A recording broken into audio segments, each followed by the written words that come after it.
মদিনার বাজারে চলে গেছে। যাওয়ার পরে নবীজির সাহাবী বাজার করতেছেন। এমন সময় মদিনার বাজারে আওয়াজ আসতেছে, কে আসো? মদিনার বাজারে কে আসো? কেমন কে ঈমানওয়ালা আসো? নবীজিকে তারা আঘাত করে করে মাথা থেকে পা পর্যন্ত আঘাত করে করে তাদের শরীর থেকে রক্ত ঝরাইতেছে। অসংখ্য সাহাবায়ে কেরামের অস্ত্র ঝরাইতেছে।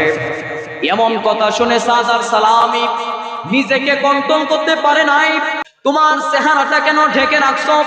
নবীজির সাহাবী বলতেছেন, ইয়া রাসূলুল্লাহি, যুদ্ধের ময়দানে যখন আমি যুদ্ধ করব, আপনি নবী যদি আমার চেহারা দেখেন, চেহারা দেখে যদি আপনি আমাকে বলেন সাদ তালহিনা, যুদ্ধের ময়দান থেকে আসো, তোমাকে আমি বিবাহের জন্য পাঠাইছি, বিবাহ করা বাদ দিয়ে তুমি যুদ্ধের ময়দানে কেন আসছো?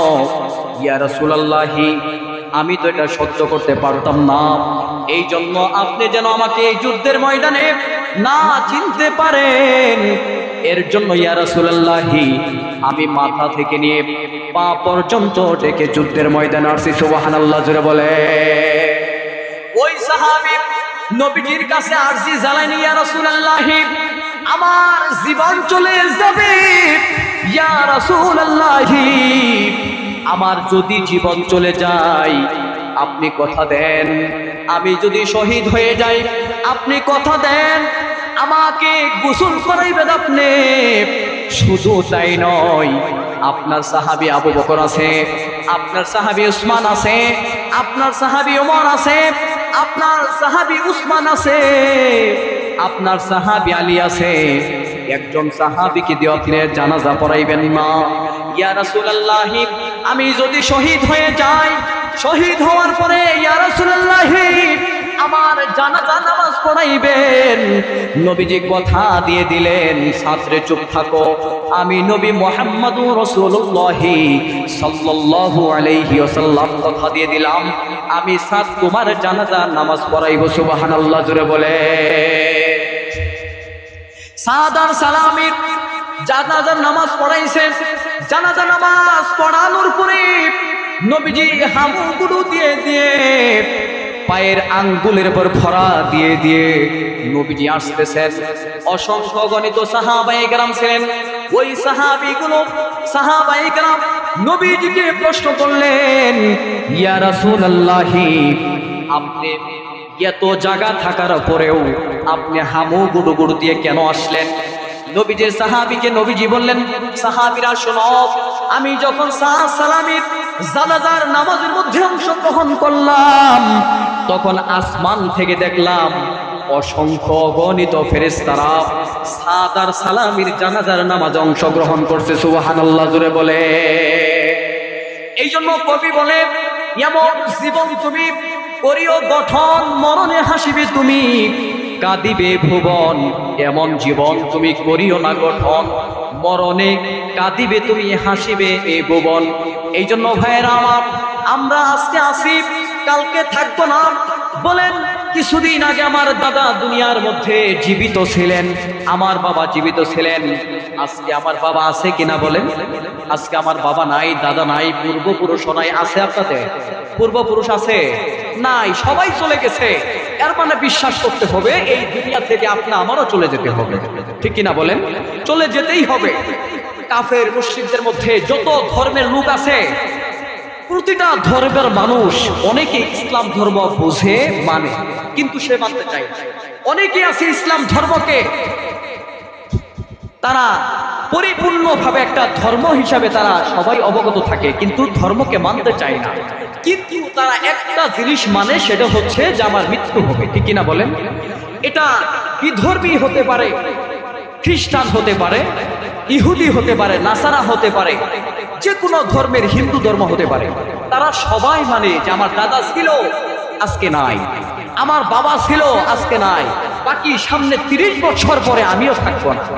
এখন আমরা এখানে আবার সামনে যারা আছেন, এখানে যারা আছেন, অনেকের বয়স হয়ে গেছে, কারোর 50 প্লাস, অনেকের হয়েছে 30 প্লাস। মনে করেন আপনার হায়াত যদি আল্লাহ তাআলা সর্বোচ্চ লেভেলে রাখে, 60 বছরের বেশি কেউ বাঁচে? বাঁচবে না। তাহলে মনে করেন এই 60 বছরের জিন্দেগিতে আমার জীবন থেকে 30 বছর মাইনাস হয়ে গেছে, বাকি আছে কত বলে? 30 বছর। 20 বছর মাইনাস হয়ে গেছে, আছে কত? 40 বছর। এর উপরে বাঁচবে, মরতে হবে। এই জন্য মৃত্যুর আগে আমার জীবনকে এমন ভাবে গঠন করতে হবে কাল কিয়ামতের ময়দানে যেন আল্লাহ তাআলা যেদিন সুপারিশ করবেন, সুপারিশ করার জন্য আমার নবীকে পাঠাইবেন, একটা সুন্নতের আমলের বিনিময়ে আল্লাহ তাআলা কাল কিয়ামতের ময়দানে আপনি আমাকে জান্নাত দিবেন। সুবহানাল্লাহ বলেন। আচ্ছা, এখানে যারা আছেন 5 ওয়াক্ত নামাজ পড়েন কি পড়েন না বলেন? ইসলামনগর মসজিদে কি নামাজ পড়েন কি পড়েন না? পড়েন না? পড়েন। আপনারা বলেন, বলতে পারবেন যে হুজুর হ্যাঁ আপনারা জান্নাতি? বলতে পারবেন? পারবেন আপনারা? পারবেন না কেন? এই গ্যারান্টি দিতে পারবেন না। কার নামাজ কবুল হয়েছে কি হয়েছে না সেটা আপনি বলতে পারবেন না, কিন্তু কিয়ামতের ময়দানে একটা সুন্নত যদি আপনার আমল হয়ে থাকে, ওই একটা সুন্নতকে আল্লাহ তাআলা কেন্দ্র করে আপনাকে জান্নাত দিবে। সুবহানাল্লাহ বলেন। এই জন্য কিয়ামতের ময়দানে আল্লাহ রাসূল বলেন, মান ক্বালা লা ইলাহা ইল্লাল্লাহ দাখালাল জান্নাহ। সুবহানাল্লাহ বলেন। এই জন্য ভাইয়েরা আমার, কিয়ামতের ময়দানে আল্লাহ রাব্বুল আলামিন 3 শ্রেণীর মানুষদেরকে হিসাব নেবে। বলেন কয় শ্রেণীর মানুষ? আওয়াজ দিয়ে বলেন কয় শ্রেণীর মানুষ? 3 শ্রেণীর মানুষকে হিসাব নেবেন। এর মধ্যে এক শ্রেণীর মানুষ হবে সাধারণ মানুষ। আপনারা আমার সামনে যারা বসে আছেন, এই মানুষগুলোকে দেখেন ভাই, একটু খেয়াল করবেন। আমরা যখন 3.5 হাত, বডিটা যখন 3.5 হাত কবরের মধ্যে যাবে, ওই কবরের মধ্যে 2 জন ফেরেশতা আসবে। বলেন কয়জন ফেরেশতা আসবে? 2 জন ফেরেশতা আসবে। ওই 2 জন ফেরেশতাকে সামনে এসে বসবে, ওই বান্দার মধ্যে রূহ দিয়ে দিবেন। ওই বান্দাকে বলবেন, মান রব্বুকা, বলো তোমার রব কে? ওয়ামান দীনুকা, তোমার দিন কে? ওয়ামান নাবিয়ুকা, ওয়ামান হাদা রাজুল, তোমার দুনিয়াতে নবী কে ছিল?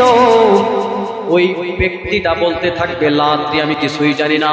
যাদের আমল ভালো আছে তারা বলবে, দুনিয়াতে নবী মুহাম্মদুর রাসূলুল্লাহ সাল্লাল্লাহু আলাইহি ওয়াসাল্লাম আমার কি ছিল? বলেন নবী ছিল।